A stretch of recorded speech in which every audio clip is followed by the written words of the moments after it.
Сәлем достар, менің каналыма қош келдіңіздер. Бүгінгі видеода осы пісіп тұрған алмалармен шарлотка дайындаймын. Күздің ерекшелігі міне осында. Бау-бақшадағы жеміс-жидектердің бәрі пісіп, піскен жемістерден сан алуан түрлі тағам дайындаудамыз. Және өз қолыммен отырғызып, өсіріп, баптаған өнімнен жасалған тағам өте ерекше болады. Бұл алмалар ерекше дәмді, шамалы қышқылдығы бар, шырыны мол, тәтті алма. Ал енді достар, сіздерден сұрайтыным, осы видеоны басынан соңына дейін қарап шығыңыздар. Ұнап жатса лайк басып, видеоға қатысты комментарий жазыңыздар. Менің каналымды қолдап, аз да болса септігін тигізіп отырған жандардың бәріне алғысымды білдіремін. Алла сіздерге разы болсын. Осы жолы өзіміздің бақшада өсіп тұрған алмалардан видео түсіруді жөн санадым. Ал енді алма өсіп тұрса, шарлотка дайындамау мүмкін емес. Маған ұнайтыны, ол үшін алманы өңдеудің қажеті жоқ. Осы тұрған қалпында свежий күйінде турап сала береміз. Піскен кезде алманың барлық шырыны қамырға сіңіп, оған бір ерекше дәм береді.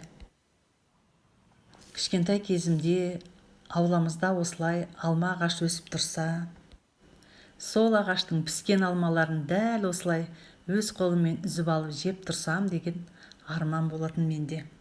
Міне сол кездегі бала арманым орындалды. Адамның арманы ойыңдағы қиял ғажайып ертегідей.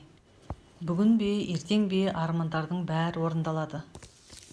Бұл біздің әрекетімізге қарай Алланың беріп жатқан берекеті.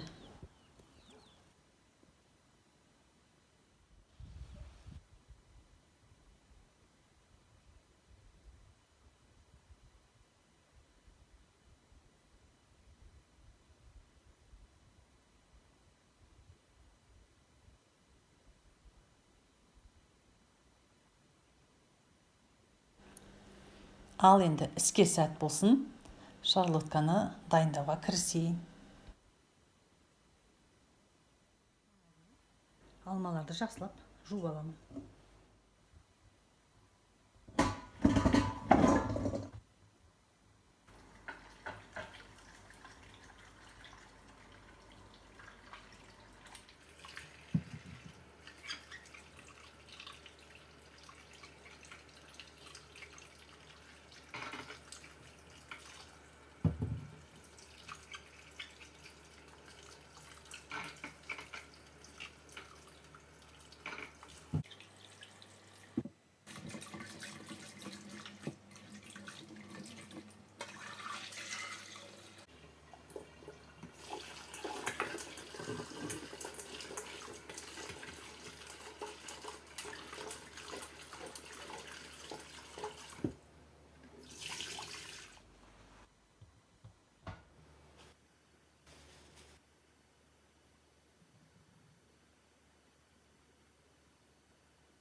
Енді алмаларды сүртіп, кептіріп қоямын.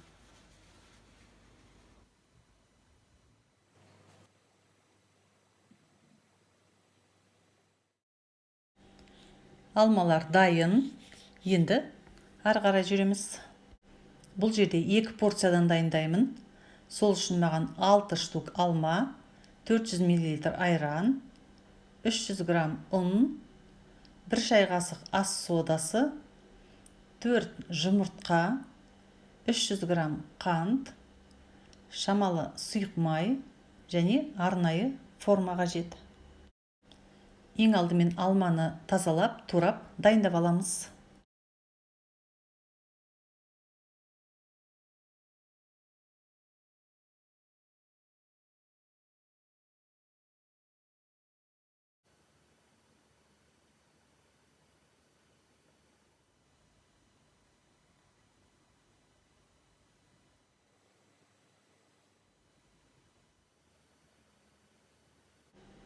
Енді қамырын дайындауға кірісемін. Ол үшін жұмыртқаны қантпен араластырып аламын.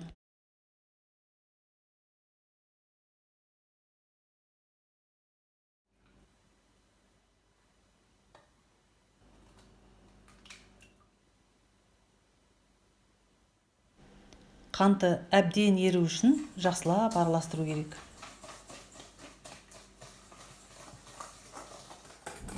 Мінекей қанты еріп болып қалды. Осындай сұйықтық пайда болу керек.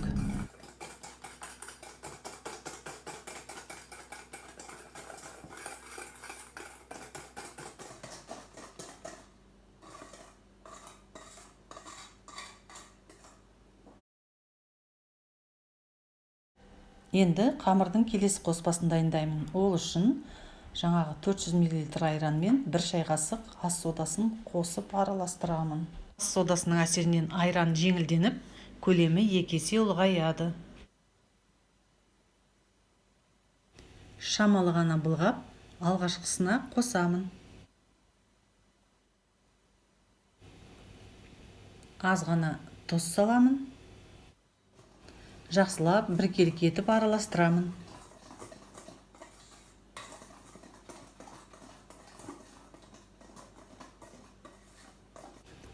Кезек ұнға келді. Ол түйіршіктеніп кетпеу үшін бірнеше бөлікке бөліп саламын.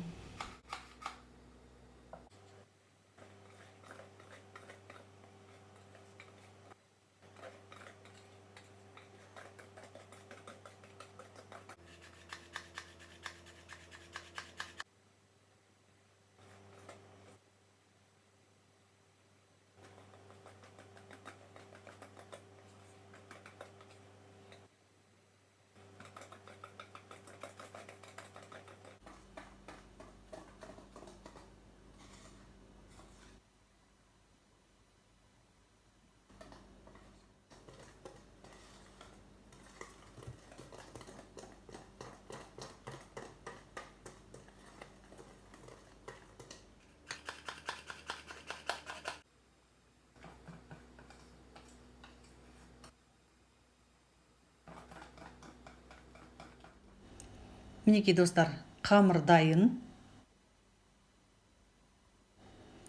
Енді форманың ішіне бәрінің басын қосып жинаймыз.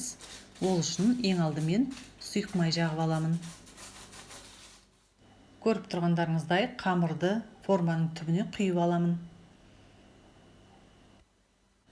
Дайын тұрған алманы осы қамырдың бетіне жайып салып шығамын.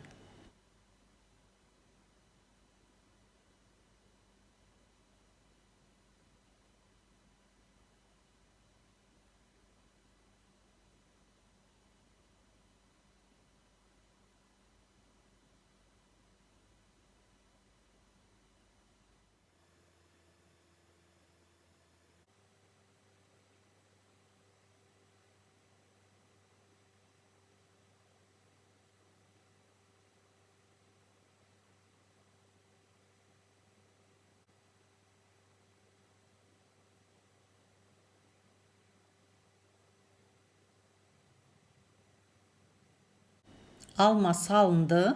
Енді 180 градуста қызып тұрған духовкаға 40 минутқа апарып қоямын. Уақыт өтті. Дайын болғанын ағаш таяқшамен тексеріп көремін.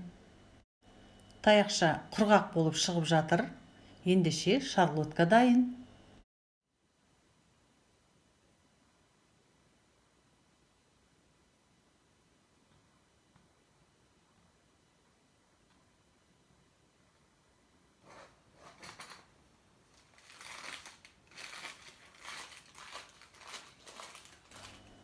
Достар, осымен менің сіздермен қоштасатын уақытым да келіп қалды.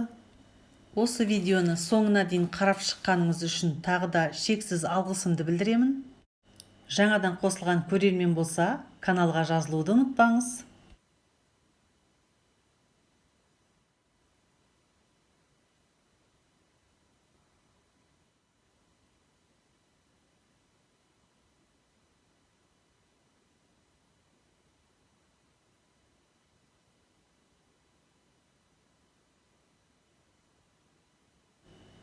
Астарыңыз дәмді болсын.